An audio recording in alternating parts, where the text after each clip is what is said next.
So you start, just squeeze a little bit, maybe like a little dollop into your hand like this. And you're literally just gonna put it on your skin like lotion, and you're gonna massage it for 30 seconds. And then you are going to wipe it clean with a clean towel. Now, this isn't the moisturizer step. This is an oil washing step. So we're gonna reapply this again later at the end, but this is your oil washing method. This is one way to utilize this product. It is so amazing, and once you remove it from your skin, I think you're gonna see why.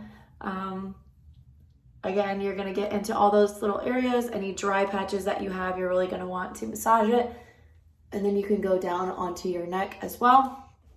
You take your towel and wipe it gently clean in an upward motion.